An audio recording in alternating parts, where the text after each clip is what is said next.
It's Australia's favourite water heater. You know who we're talking about. Built tough for Australian condition, Rheem's been manufacturing in Australia for over 80 years. When it comes to water heating, ask your plumber to install a Rheem.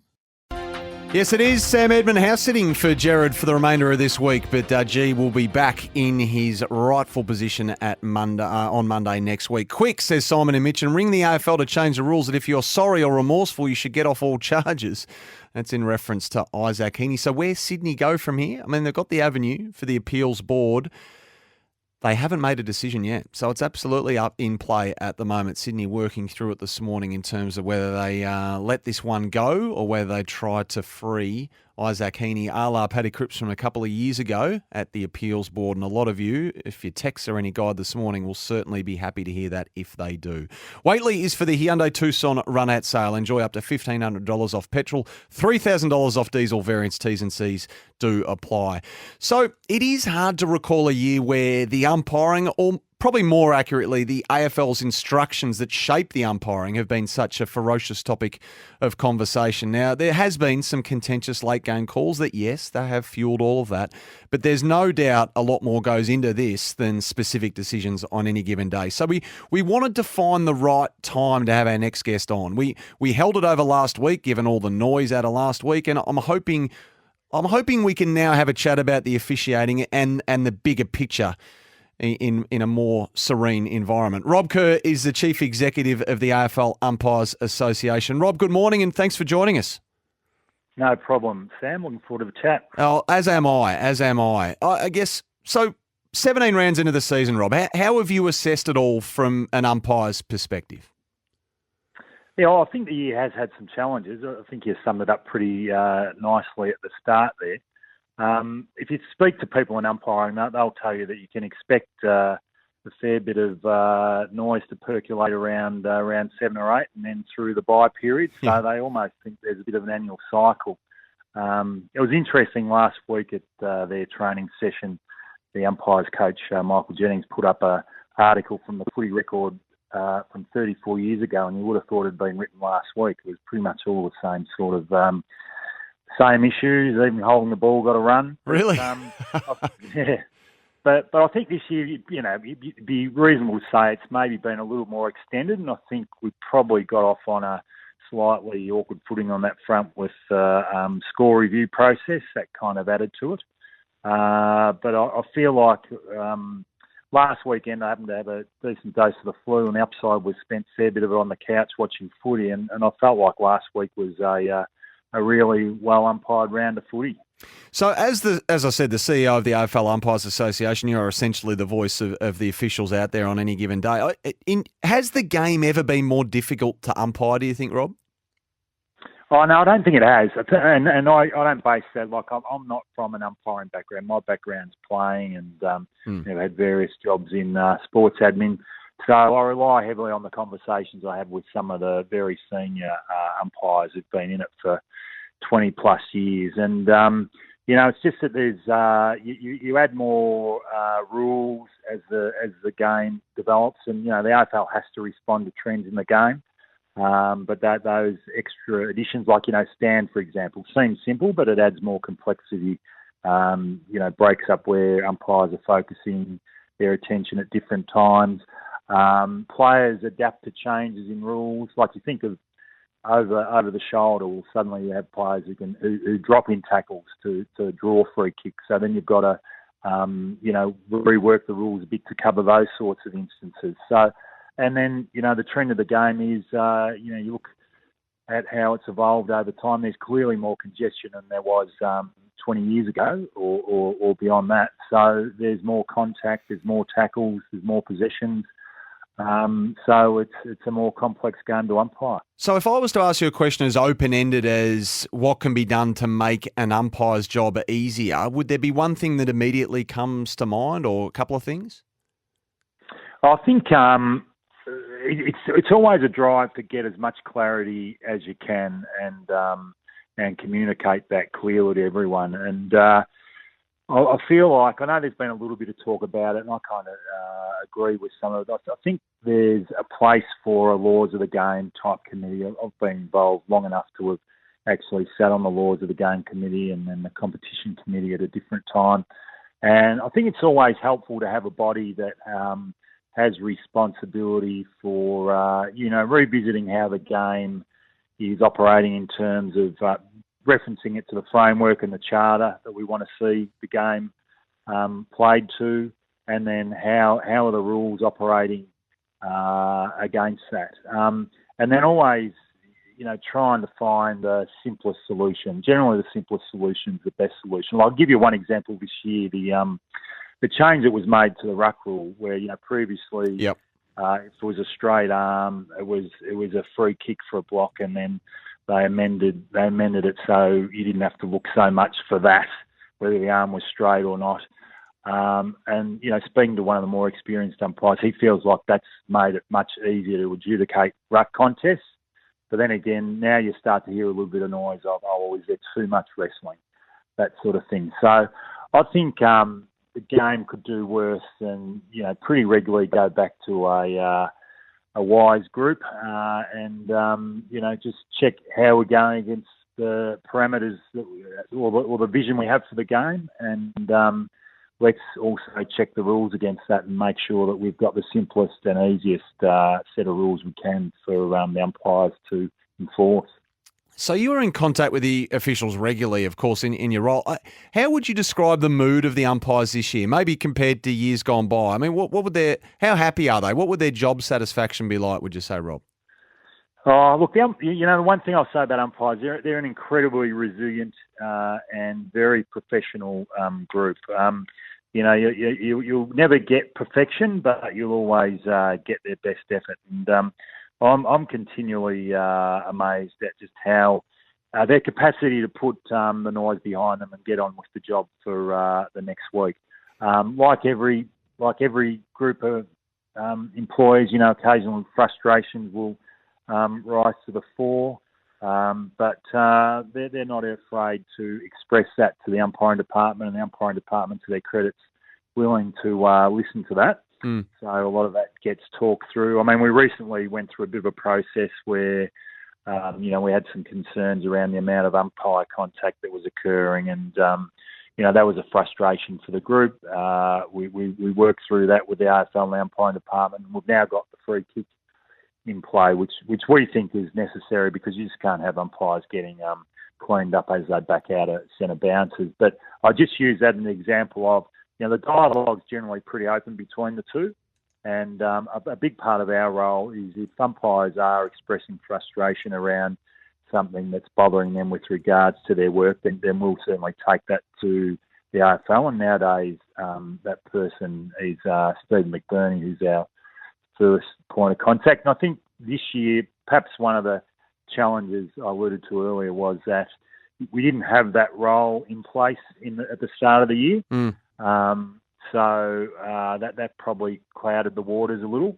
But I think now having Steve there, and he's clearly got the leadership responsibility for the umpiring department, that contributes to a better functioning workplace, if you like. So let's move to the goal umpires. I mean, Rob, how do you reflect on what was asked of the goal umpires at the start of the year? And that was obviously to call for reviews. I think just about every time there was even a hint of doubt with a score. Did this process serve them well? Oh, I think in hindsight, you have to say it could have been done better. It was obviously a response to the decision last year in the Adelaide-Sydney game. And, that obviously had, significant ramifications. So the AFL was naturally, trying to ensure that didn't occur. But I think you've got to find that fine line between, okay, a mistake's been made versus losing faith in the umpires you've got out there to do their job. Now, having said that, the goal umpires will do and operate as they're instructed. I guess the frustration they had in that instance is it wasn't made clear to the public that the parameters around which reviews would be called for had been shifted significantly. So you were going to get a lot more reviews, and And the impact on the goal umpires themselves was that, the commentary was often, the goal umpires have lost their nerve. Well, the goal umpires hadn't lost their nerve. The goal umpires were just doing what they were being asked to do. And then I think, as it progressed, everyone came to the view that this is actually not a great thing for the game either, because we're having, I think I was at a North Hawthorn game, and there was, I reckon there must have been nearly 4 reviews in a row. And it just sucked the momentum out of the game, and wasn't great from spectacle or player point of view, I would have thought. So I think we finally got to the position that let's back the goal umps in, some improvements around the what you might call the silent review. Probably gave the AFL that extra bit of confidence. So looking forward, they could pick up an error that might have been missed, and we've almost gone on field. It looks like we've gone back to where we were last year, but then behind the scenes, I think it's a slightly tighter and better process within the arc. But Rob, wasn't the silent review always there? We were always told they had it. Didn't they always have that? Look. Yes, in a sense, but I think my understanding is that it got improved this year. Yeah. So. And I think that improvement just meant that the AFL had a bit more confidence to back that process in if there had been a mistake. And just interpretation, like it's a word we use all year when it comes to officiating. Just what you touched on there, obviously the interpretation being changed in terms of what was being asked of the goal umpires without the knowledge of the public. In your experience, even with field umpires, does that happen too often? Sorry, does what happen? The communication is not... Are there interpretation changes asked of the umpires not always communicated to the public? Yeah, it's an interesting one. I think sometimes the challenge is how you get the message out in a clear sense. I know there's often a lot of communication goes to clubs. And you kind of wonder, should some of that also be made public as well? Now, whether the public's all that interested in what might change, or I'll give you an example. The throwing the ball back to a teammate rather than to an umpire. So my understanding is last year before the finals there was communication to clubs. Yeah. The ball's got to go back to the umpire. It is a free kick because I think the AFL detected there was perhaps some trends around slowing play up a little bit.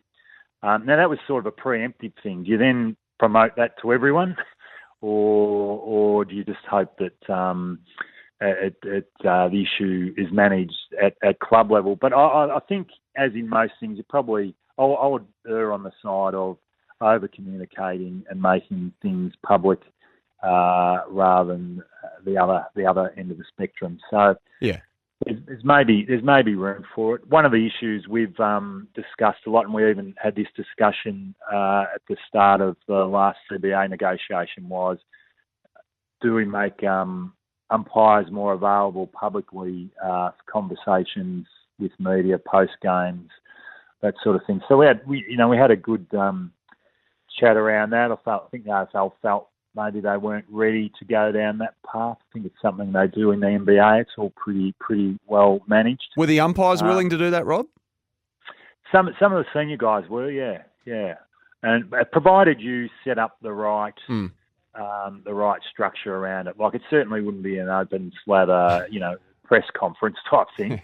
But if there was one or two things that people wanted clarity on, but I can also understand the AFL thinking, hang on, let's just sit on that for a little while and see how things evolve. Well, just on that, actually, what was your opinion of the previous eagerness through, whether it be Laura Kane or Josh Marnie or Steve McBurney, to actually label decisions correct or incorrect on most Monday mornings this season? I mean, are the umpires now happy that has ceased, or were they happy that it was there? Well, things shift over time. Some weeks decisions occur which you really do want explained in quick time. Because let's say there's a decision on a Friday night and there's some discussion about it, that'll go on that'll be, on your show on Saturday at 11 o'clock and 12 o'clock, and then it'll be all afternoon. Then Sunday will be repeated, and then Monday it'll be repeated. Yeah. And it's often a discussion that can be put to rest with a bit of clarity, on the Saturday morning. I think this year it's obviously been, and last year as well, an extraordinary number of close games, and some decisions have probably an overweight focus on them. And I think occasionally there's merit in clarifying that and putting the debate to bed. Maybe the AFL became a little too generous on that front. But I think where they've landed now with respect to, all right, it's a decision late in the game, and they're the ones that generally do tend to generate a lot of discussion and energy, then they'll come out and explain those. I feel like that's probably not a bad spot to be. Yeah. Comfortable with that. Just a specific one, Rob, because this comes up often in the feedback we get here at SEN. Do their field umpires actually like the 4-umpire system? Yeah, okay. The 4-umpire system, so it's obviously been in a couple of years now. The AFL brought that in on the back of, recommendations from their innovation people. And, like any industry, you can't stand still. You've got to see what might make things better and improve things. I guess the challenge with the 4-umpire system has always been, okay, well, what's the criteria for success if we bring the 4th umpire in? And I'm not sure that's ever been made particularly clear, but in looking at it over the journey, one of the outcomes has been that the high intensity running that umpires do has decreased. So that theoretically means that they're less fatigued on match day, and they should, and reducing fatigue should be helping decision making, which is the ultimate aim. Now, my take on discussions with the group is that most of them are comfortable with it. Some would still prefer 3 umpires, but I think most of the group is comfortable with the 4-umpire decision, with the 4-umpire structure. I still think there's merit in trying to work out, well, how do we convince the public that this is better for the game? When I'm looking at it, I tend to look at it and say, okay, well, if I'm watching it with that lens on, I'll look at the footy and say, okay, well, where are the umpires positioned? Has this system meant that there's more eyes at different angles to the contest, so that they're less likely to miss something? And I think it's probably helping in that space. It's also helping in the longevity space. Umpiring is one of those things where the more you do it, the better you should be at it in theory, because decision making is the key skill. So provided you can get yourself around the ground and get yourself into good position, your decision making improves the more you do it. So it's probably allowing some of our older umpires to stay in the game longer, which I think is a good thing as well. Hey, Rob, just sit tight if you can. I've got to get a quick break in, but I really appreciate it. You've been really generous with your time. Just a couple more on the other side, if you'd be so kind. I want to fire at you on this Wednesday morning. Melbourne's weather, by the way, becoming sunny, top of 15. United Energy's year-round vegetation inspection and cutting program is keeping communities safe. We'll be back on the other side of this, a couple more minutes with Rob Kerr, the CEO of the AFL Umpires Association. Working our way through our umpires conversation with the CEO of the AFL Umpires Association, Rob Kerr. Rob, have we still got you on the line there? Sam. Gotcha, mate. Yep. Sorry. The bounce. I just, how's the bounce, the centre bounce, viewed among the umpires these days? Are umpires who are great or better decision makers still not get a game because they can't bounce, or has the 4-umpire system absolved that? Oh, it hasn't completely resolved it. The expectation is that you should be able to bounce the ball. Obviously, like any skill, there's differences amongst the group.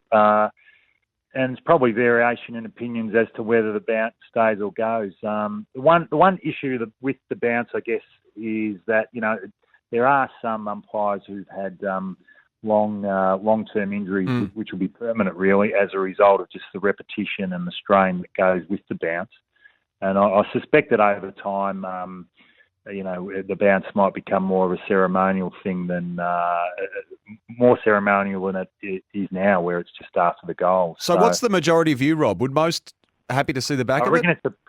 I reckon it's pretty even split, to be honest with you, Sam. Right, I know you got some who and it may be that you have some who bounce and some who don't, because I think the point you alluded to before is you really don't want to lose good decision makers due to the fact that they can't bounce or they've got an injury that's preventing them from bouncing.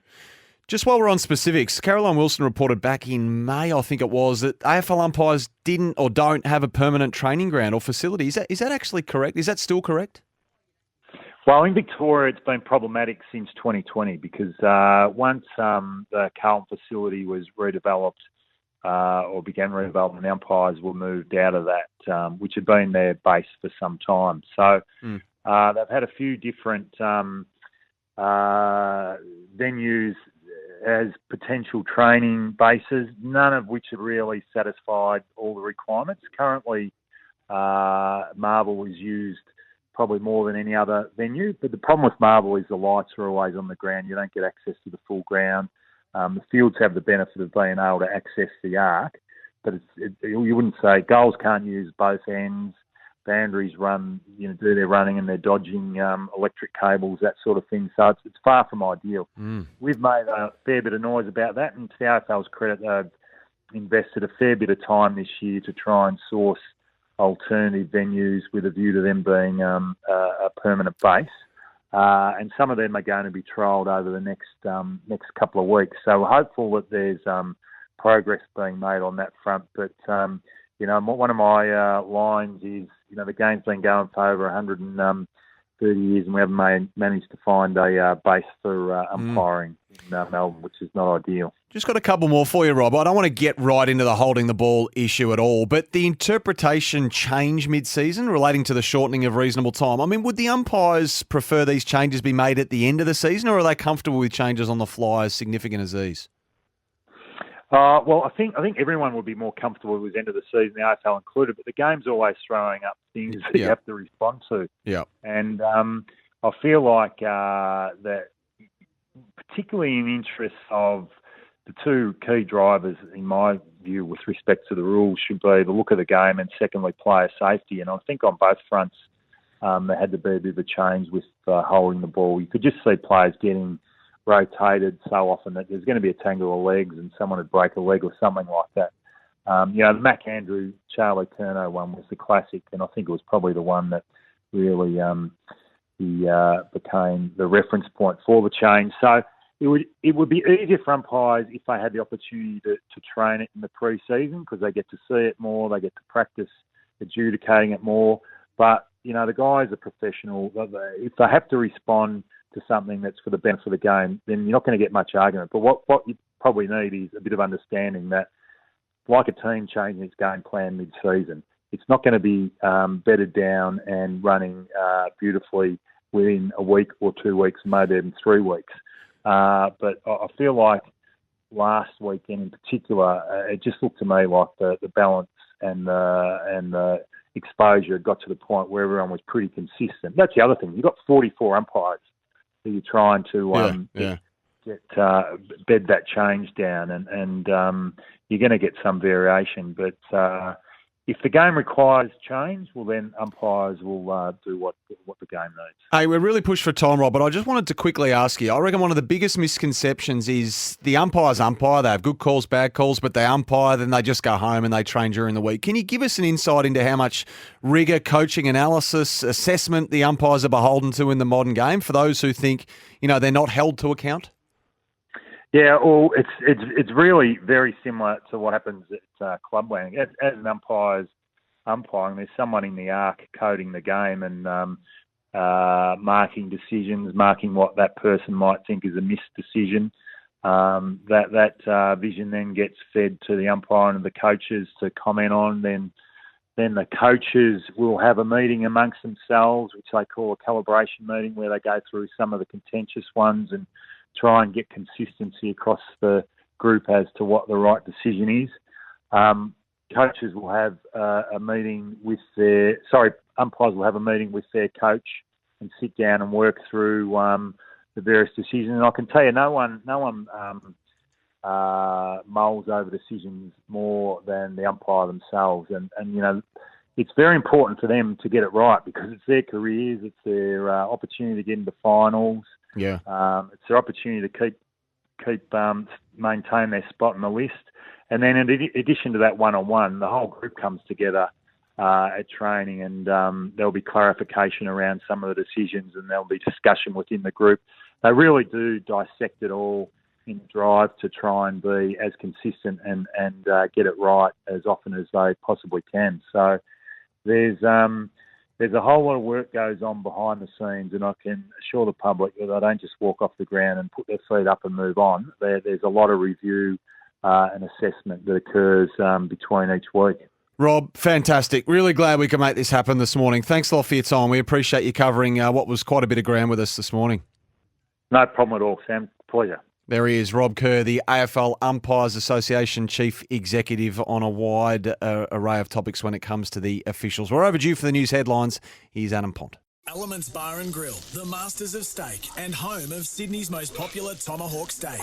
Enjoy a 1.4 kilo tomahawk steak with 2 Tommy's margaritas, Tuesdays and Thursdays. Perfect for a date night. Elements Bar and Grill, Sydney's premium steakhouse. Visit elementsbarandgrill.com.au.